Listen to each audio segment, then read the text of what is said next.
Hello, and welcome to another BlueTube video where we talk all things blue. Today's my very first episode of Transfer Talk, and to hit it off, today we're going to be talking about Filipe Luis, and we're going to talk about how he's done last season, basically about the fact that he's moved to Atlético Madrid, if you didn't know, and I think the fee was around £15 million. We're just going to be reflecting on him as a player, what he's achieved at Chelsea, and who we can get as a suitable replacement for him. So firstly, last season, he wasn't, he was obviously still a world-class left-back, playing in the Champions League final and then moving into Chelsea. But I think Cesar Azpilicueta was just too good of a right-back, of a left-back for Filipe Luis to, try and replace.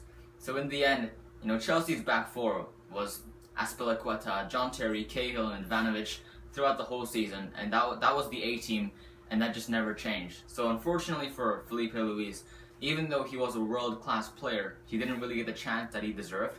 So in a way, I'm happy for him that he's getting to move back. He's gonna get a regular spot because he really does deserve to be playing a lot more regularly than he was for Chelsea. In terms of how he did play when he played, he scored one goal, a free kick against. Who was it against? Against Derby County, I think, to make it 2-0. It was a stunning free kick. I'm sure all of you remember it from last season. It was from the right-hand side, and he just curls it into the right post. It was beautiful, and that's just a testament to how good of a player he was. And as good as he was defensively, he was that good offensively as well. He has a good shot on him. He could dribble past a few players, and he could, whip the ball in with his left foot, which Azpilicueta couldn't do because he's right-footed. I guess that's one of the differences in the players.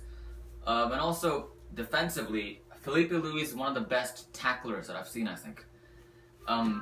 There's some players like Azpilicueta. He's really good in one-on-one situations. He's really good at just shadowing the guy, just moving, just staying with him wherever he goes, and and in the end getting the ball off him. That's what he does. But Filipe Luis, he's really good at going in for tackles, whether it's sliding or just stand tackling. He's really good at stealing the ball that way, and that's something that I noticed in the few games that he did play. And I say few games, but reading in the Chelsea website, it actually says that he played 26 games for us, which I can't remember him playing that many games, but probably most of them were coming in as a substitute. But I don't know. That's what the Chelsea website says. So we gotta believe them. So now, in terms of the future, looking forward, the first question that we have to ask is, do we need a replacement for Luis? And the second question is, if yes, who do we get? So firstly, let's go to the first question first, as logic dictates. Do we need a replacement? Well, Mourinho himself has come out and said, Luis is going to leave, so to react to that, we need to buy a new left back. And that just kind of got me thinking, do we really need a left back? Because, of course, we got Cesar Azpilicueta on the left, we got Ivanovic on the right, and what was I going to say? There's Nathan Ake, who can always slot in at left back. And Nathan Ake, I remember just 1 or 2 years ago, he was seen as one of the biggest prospects in maybe not in world football, but in terms of in world football, he was seen as a huge prospect, the next big player, and now he's just another youngster, and I feel like players get overhyped too much, and that hype makes them not be able to reach their full potential, if that makes sense. I think Ake is one of those players, but he's still very young. He's only about 19 or 20 now, I think, and I think that it could be a good opportunity for him right now to push him up to the first team, to put him as a substitute left back. Because the truth is, last season, Ivanovic and Azpilicueta never got injured. Ivanovic missed a few games because he got a red card, or because of accumulation of yellow cards, but none of them got injured. And that's what makes me think that we don't really need to buy a new player, because they're just going to be sitting on the bench like Filipe Luis did. But obviously Mourinho thinks that we do need a new player, and actually, now that I'm actually saying this out loud, I feel that to compete on all four fronts in the Champions League, the Premier League, the Capital One Cup, and the FA Cup, we actually do need a bit more strength and depth in our squad in terms of the fullback position, and maybe a bit more quality than Ake as an alternative. So, you know, tell me your thoughts below. Do we need a new left back? Do we not need a new left back? You know, that kind of thing. Now that I'm thinking about it, I actually do think that we need a new left back. So if you do want to get a new left back, like Mourinho himself has confirmed that Chelsea will buy a new left back. What are our options? Basically, since the beginning, or like the second week of the transfer window, Baba Rahman has been highly rumored to join Chelsea, and he's been just linked every single day by every single paper. Baba Rahman, if you don't know, he's a Ghanaian left back, 21 years old, from FC Augsburg in Bundesliga. He made 29 appearances for them last season, I think. And basically, he's got experience at Bundesliga, which isn't a bad league at all. So he has got experience playing for a decent side in a decent league. And he's still very, very young. As I said, he's only 21 years old. So I think the plan is, all these players that I'm telling you right now are all 20, 21, 22 years old. They're all very, very young. So I think these are the players that we're linked with. So I think what Chelsea are, you know, the mindset is in the future when Ivanovic, because he's 33 years old or something right now, in about 1 or 2 seasons, he's gonna run out. He's not gonna be, you know, at the level that he is right now. So the plan is, in my eyes, Azpilicueta will move to right back when Ivanovic eventually, you know, when he eventually, you know, retires or moves to a different club or whatever. Now Azpilicueta will fill the right back slot, and then the player that we buy right now, in 1 or 2 seasons' time, will become the #1 left back, if that makes sense. So if we do buy Baba Rahman, I think he'll be on the bench as a second player for the next 1 or 2 seasons, but eventually he'll slowly make it up there. He'll slowly play more and more occasionally, and eventually Ivanovic will be replaced by Azpilicueta, and Baba Rahman will be playing in the left back slot, or whoever we decide to buy right now. I think that's the mindset. So there's Baba Rahman, who has a bit of experience in a decent league and a decent team, and he's played plenty of games for them. Yeah, it's not like he's played like 5 games for Augsburg, and he's played 29 games. He's got a lot of games under his belt, basically, and a lot of experience. Maybe not a lot, but he's got some decent experience for, you know, a kid of 21 years old. So there's option number 1.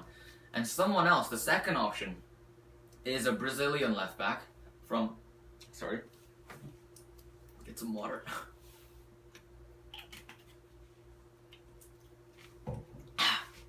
Yeah, the second option is a Brazilian left back called Alex Tellus from Galatasaray. He's 22 years old, and he's been linked with us just recently. So I think starting about 2 days ago, he's been linked with us in the media. And now, like reading all the articles today, it seems like Alex Tellez is the one we're going to buy. Because before we were leaning towards Baba Rahman. That's who the media were all saying we're going to sign. But now it seems to have moved to Alex Tellez. So who knows what's happening. Alex Tellez, he plays for Galatasaray, so in the Turkish league. And, you know, Turkish league, it's not a terrible league. And I don't want to say it's a bad league or anything, but it's not, you know, as big as the Bundesliga. It's not as, what's the word I'm looking for? No, it's just, you know, I don't know, comparatively to the Bundesliga, I think Baba Rahman has a bit more experience. He's, you know, playing in a better league, in a better team with better players in his team, and against, he's been playing with better players. So you could argue that Baba Rahman would be the better player to get. But Alex Tellez, this is the big thing for me. Baba Rahman is reportedly moving to Chelsea for a deal about £15 million. So around the same price as the price that Filipe Luis moved for. But Alex Tellez is reportedly coming for £6 million. Now that's a huge difference. Basically, that's more than half of Alex Tellez's price. And in my opinion, for a player that's going to be mostly sitting on the bench for the next 1 or 2 years, Alex Tellez is the way to go. Just £6 million, you know, not too expensive, you know. and I think it'll be a bargain if we do pick up Alex Tellus. So I'm leaning towards Alex Tellus between Baba Rahman and Alex Tellus. By the way, Alex Tellus, he played about 19 games for Galatasaray last season, I think. So a bit less experienced than Baba Rahman, but I guess that kind of justifies Baba Rahman's, increased price. So for those of you that do think Chelsea should buy a left back, who do you think we should get, Alex Tellus or Baba Rahman? So those two are the main left backs that are reported in the press, but there's a third wild card, and this isn't something that's really been reported. It's just something that I've thought of, and just thinking about how this would work. Let me just tell you, the third option is basically John Stones, and I'm sure all of you have heard so much about John Stones in the last week. He's reportedly moving. Now Chelsea have made a £20 million bid for John Stones. It's gotten rejected, and Chelsea are reportedly preparing a £26 million bid for John Stones. And John Stones is actually normally a centre back, and he's seen as a successor to John Terry. And I think that's why Chelsea are trying so hard to get John Stones and paying such a high price for him. And this is another video on its own, whether I think he's worth it or not. But aside from that, John Stones, why am I mentioning in this video about Filipe Luis? Well, my thought is because John Stones can play in that left back position. Even though his main position is centre back, he can play in the left back position. And just a sec, I just want to check how old John Stones is. I think he's around 20 years old. Well, the point that my internet's really slow for some reason today. He's 21 years old. So, at a young age of 21 years, it's more than possible to make a transition of positions. He's only 21, and he's still young, so he's got the pace in his legs and the ability, the physical ability to be able to change from a center back to a left back. So what I think he can do is be an Ivanovic type player, but on the left side. You know how Ivanovic can play center back and right back, but he's primarily a right back. Well, John Stones can be, primarily a left back for Chelsea, or because we've got Zuma, Terry, and Cahill, and Cahill in the centre back position. John Stones can be like a backup to Azpilicueta, but also playing the centre back role when we need him. So he can kind of have that versatility that Ivanovic provides us with. And with John Stones, we'll have reinforcement for centre back and left back, and we won't have to buy Alex Tellus or Baba Rahman. But we'll see how it goes. And another possibility is Chelsea could buy John Stones and another left back. For me, my mind just can't process that, because we'll have so many defenders. Because, just hear me out. We'll have Ivanovic, Azpilicueta, who can play in the fullback position. We'll have Kurt Zuma, who can actually play left back as well. Today against Barcelona, Kurt Zuma actually did play left back, so he can kind of play if Ivanovic or Azpilicueta gets injured or suspended or whatever. Zuma can slot in that role. But also John Stones, if we do get him, he can slot into that role as well. And if we buy Baba Rahman or Alex Tellus, he'll slot into that role as well. So we'll have, in essence, 5 fullbacks. And in the centre back position, we'll have Kurt Zuma, John Terry, Gary Cahill, and John Stones. And Ivanovic as well, who can slot in the centre back position. So I think that's just a little bit overkill if Chelsea do buy 2 of the 3 players that I've mentioned. And in my opinion, out of those 3, I think the best deal is to go for Alex Tellus. And I know John Stones is kind of... do I want to talk about this in this video? Because I could literally make another 10-minute video just talking about John Stones and what I think about him. And that's an idea for me. Maybe I'll talk about that a bit later. And not in this video. But out of those 3, I think Alex Tellus is the best option to go. He's cheap. He's Brazilian. And the thing with Brazilian left backs is a lot of them are really good at going forward. And I think that's one of the things that Azpilicueta lacks slightly. Because he's a really, really good left back. In my opinion, one of the best fullbacks in the world. But he lacks a bit going forward, like compared to the likes of Ivanovic or David Alaba or whatever. So eventually in the future, when Azpilicueta moves to right back and we lose the attacking prowess of Ivanovic, it'll be good to have a left back that can attack as well. And typically Brazilian left backs are famous for attacking well. And Brazilian fullbacks in general, like Dani Alves, Marcelo, or going back in time to Roberto Carlos, you know what I mean? So Alex Tellus potentially could be that kind of player.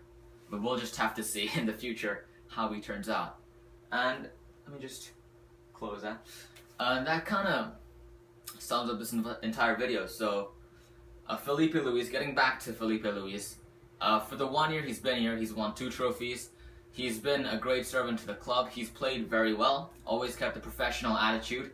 You know, he hasn't said, I hate Chelsea, I hate Mourinho because he doesn't play me. He's always been happy, he's always worked hard. And I think he's just in general a great player and a great person, and he will be missed. So Filipe Luis, if you're watching this, we'll miss you, and I wish you the best of luck in Atletico. And for everyone else, I'll catch you guys tomorrow, and until then, stay blue.